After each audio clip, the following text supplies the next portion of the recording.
토라는 이스라엘 땅을 상속하는 조건으로 모든 형태의 우상 숭배를 파괴를 할 것을 요구합니다. 여러분이 몰아내는 모든 민족이 그들의 신들을 숭배하는 곳을 완전히 파괴하세요.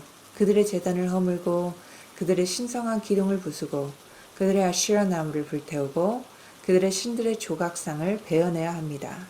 그곳에서 그들의 이름들을 지워야 합니다. 라고 신명기 12장 2절에서 3절에 써 있습니다. 토라는 우상숭배 유물들을 파괴할 의무가 이스라엘 땅에서 주로 구속력이 있다라고 강조합니다. 현인들이 그곳에서 그들의 이름들을 지울 것입니다. 라는 말에 언급했듯이 이스라엘 땅에서는 우상숭배를 완전히 근절될 때까지 쫓으라는 명령을 받들되 땅 밖에서는 안 된다라고 시프리 마이모네디스의 우상숭배 율법서 7장 2절에 참조되어 있습니다. 우상숭배는 유대교의 일신교 메시지와 명백히 반대되는 것입니다. 우상숭배와 싸워야 할 의무가 특정 장소에 국한되어서는 안 됩니다. 그런데 왜 토라는 우상숭배의 척결을 이스라엘 땅에만 국한하는 걸까요? 일신교와 우상숭배의 갈등은 근본적으로 대립되는 두 세계관의 대결입니다. 우상숭배는 경쟁하는 자연의 신, 또 힘이 서로 충돌하고 투쟁하는 세상을 분열되고 조각난 것으로 봅니다. 이 황량한 세계관에서 물질은 정신적인 것보다 더 크고 삶은 육체적인 욕구를 추구하는 것으로 전락합니다.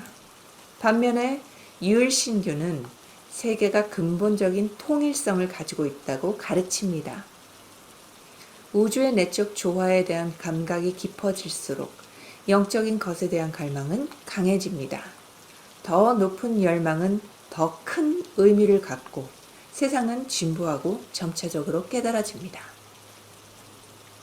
현인들은 이스라엘 땅의 공기가 사람을 현명하게 만든다라고 바바바트라 158b에 쓰여 있습니다.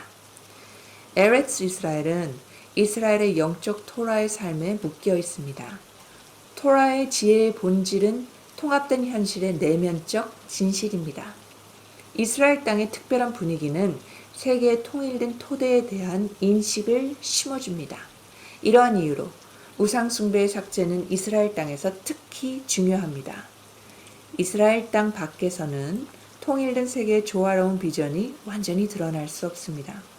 분열과 고립을 강조하며 분열된 세계관이 지배하고 있기 때문이죠.